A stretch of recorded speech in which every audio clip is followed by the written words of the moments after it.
I want to talk to you about Blue Mayonnaise. Now, who is Blue Mayonnaise? Blue Mayonnaise was a prison boy. That's right, he was a prison punk.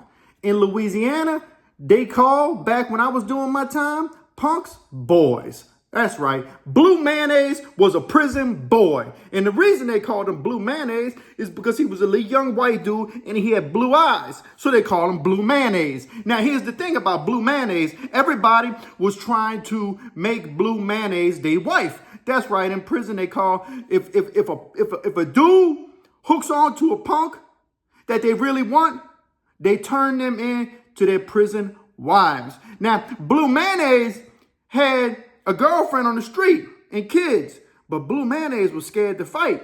So the dudes in jail knew he was scared to fight, and they honed in like sharks on bleeding, like he was a bleeding tuna, you know? And they came after Blue Mayonnaise, and they got Blue Mayonnaise, and they were doing Blue Mayonnaise things that Blue Mayonnaise really didn't want to get done to him. I don't know. Maybe Blue Mayonnaise liked what was happening to him because he never fought. He never got in a fight. I can't even fight. But ain't nobody want to go do that to me. I was going to get him. I was going to fight.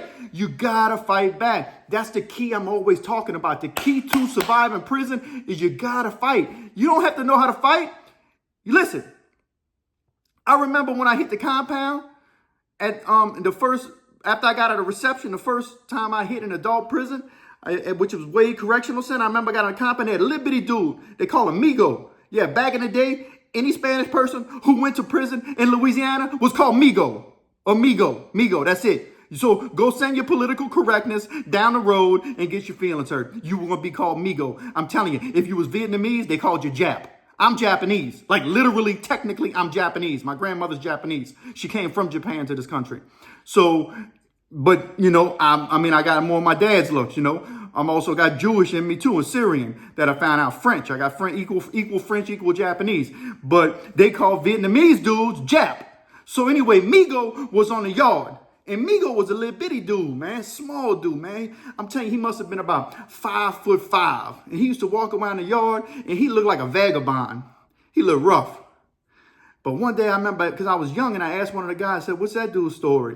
He said, oh, that's Migo. I said, okay. I said, man, he looks kind of weak and everything. He said, man, ain't nobody messing with Migo. I said, really? They said, yeah. He said, Migo done stuck up like, at that time, Migo had stabbed like 3 people already. Wasn't nobody gonna mess with Migo.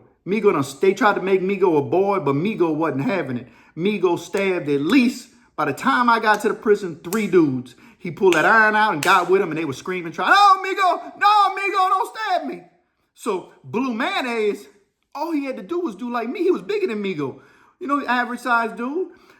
But Blue Mayonnaise was scared. And so he had to write. And so the prison husbands would have Blue Mayonnaise's girlfriend come visit, and they would be on the same visiting thing, and the husbands would let the wives know, look, when he get out, you know, y'all got whatever, but in here he's mine. And the prison husband also would start writing Blue Mayonnaise's wife.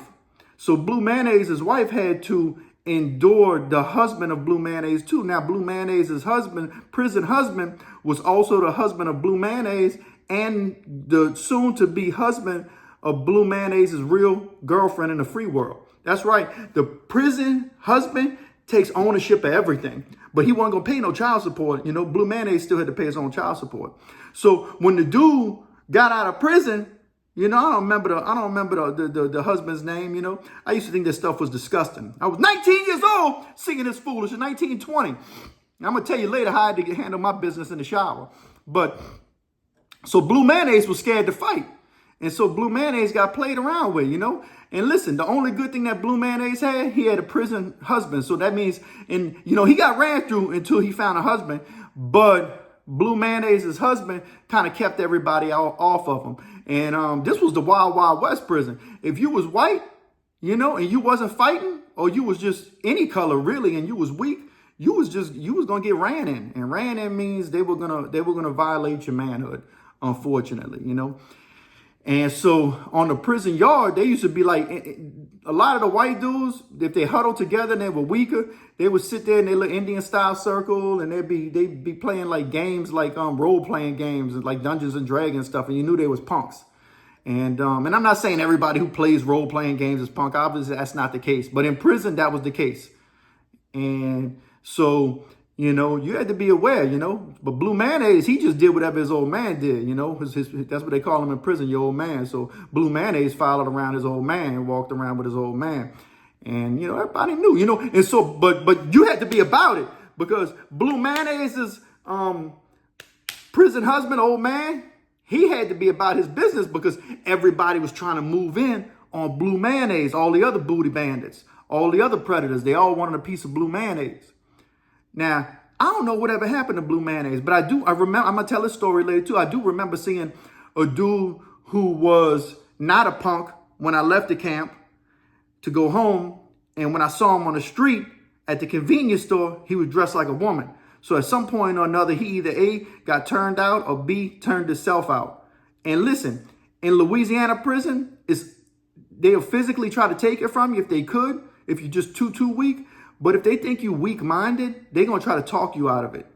They will try to play mental games and talk you out of your manhood. And that's what happened to old boy that I saw at the convenience store on the street.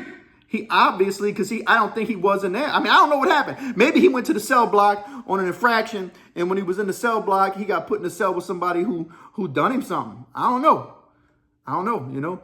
But if you go in the cell with somebody and you don't want to be in the cell with them, just start fighting. Just get in a fight. I don't know what they talk about in all these other prisons and all these other places. They got political structure. Ain't no political structure in Louisiana. Just get in the fight and handle your business. And if you come to Louisiana with that political structure, ain't going to work in Louisiana. It's a no-go. Doesn't matter. You from New Orleans, you from Baton Rouge, you from Shreveport, you from the West Bank, you from Chalmette or something like that. Wherever you from, that's just where you from. And all the other stuff ain't gonna matter. Yeah, sure. Like I said, white dudes are gonna stand out for white dudes, that are solid. In other words, solid dudes stand out for solid dudes. I've even seen solid black dudes will stand up for solid white dudes who stand up and fight. I've seen fight where they stand and they fight together, because they're not gonna let nothing happen because the dude's standing on his business. But you gotta have principles, man. Blue Mayonnaise, his principles he was just scared. I mean, man. You can't be that scared in life. I say it all the time. The number one rule in prison is when you get to prison, you have to get in a few fights. That's rule 1. That's rule 10. That's rule 20. If you get to rule 10 and rule 20 and you still didn't deal with rule 1, you still back at rule 1. You have to get in a few fights. You got to let people know that you're not scared. I ain't saying you got to win the fights. And you might have to get into a handful of them because they still don't. You got to make them understand. Most people, once you fight, are going to understand that you will understand and they're going to respect it. Not everybody. Listen, I got in fights and they got some dudes, they don't care about that. They just, you're going to have to fight them again, or you're going to have to you still going to have to fight. They don't even care that you fight. They're on a different mindset. They still trying to test you, or they still trying to get your manhood from you, or take your stuff, or whatever they want. There's a lot of sick agendas in prison.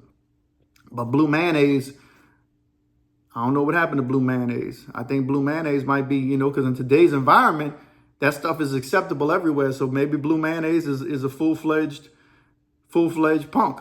And get mad all you want with your political correctness. That's what they call homosexuals in prisons, is punks. That's it.